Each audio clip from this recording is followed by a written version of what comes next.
And more breaking news coming in. Israeli Defense Forces spokesperson Amichai Stein has said, we spoke and had in touch with 50 families of the hostages who have been taken by terror groups in Gaza. Meanwhile, Israel's Air Force has sent a transport aircraft to Europe to fly back hundreds of Israelis who will serve as military reservists. So, as you can see, the Israeli government trying to expand the kind of strength of reservists when it comes to the counter-offensive against the Hamas fighters. But what we're also learning is that families of 50 hostages who have been taken by Gaza terrorists, by Hamas fighters, now the IDF is in touch with their families to try to reassure them that their loved ones will be brought back safely, and trying to stay in touch with them to reassure them that justice will be delivered. I'm joined by my colleague Siddhant, who's getting us this piece of breaking news as well. Siddhant, now the Israeli forces are very famous when it comes to hostage recovery. We've seen multiple operations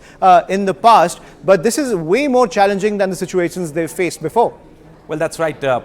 Situation is evolving, and there is also all boundaries have been crossed. I would put it this way. When it comes to this fight between Hamas and Israel.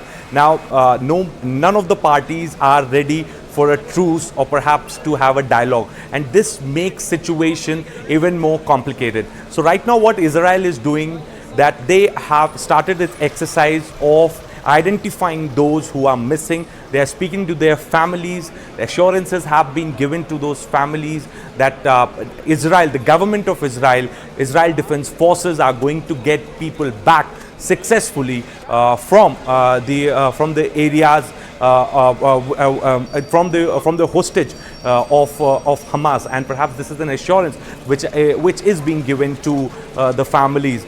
In fact, we have also been told that some of the people have been, those who were on this side of Gaza Strip, they have also been rescued by the forces. In fact, many of the people have been rescued by the forces, those who were on this side of the Gaza Strip. But those who have gone on to the other side, for them, rescuing them is a task for the forces, Israel Defense Forces, and perhaps there must be some sort of a plan they must be working on, because yesterday, if you remember, President Biden has also come up with a statement saying that 11 Americans have been killed, but the Americans suspect that those who have been held hostage by Hamas, there could be an American citizens also in that. In fact, some other nationalities, the citizens of other countries are also held hostage by Hamas. So the overall situation is complicated. Maybe since all these countries are closely coordinating with each other,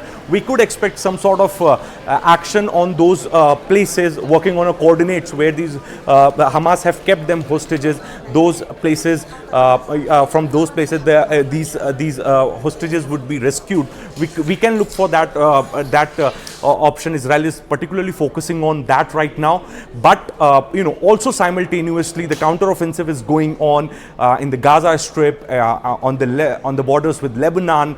5 of the militants from the Hezbollah have also been killed by Israel. So a lot is happening. The focus is to rescue these hostages, but along with that, the counteroffensive is also the focus area of the Israel Defense Forces. Absolutely. Thank you, Siddhant, for getting us that piece of breaking news. So just to recap for our viewers, families of 50 hostages, now the IDF is in contact with those families at the same time as it tries to expand the group of reservists who are joining this counter-offensive. Israel's Air Force has sent transport aircrafts to Europe to fly back hundreds of Israelis who will serve as military reservists as this counter-offensive continues and the war between Israel and Hamas continues to rage, and with more and more rocket strikes from both sides, as well as the movement of ground troops.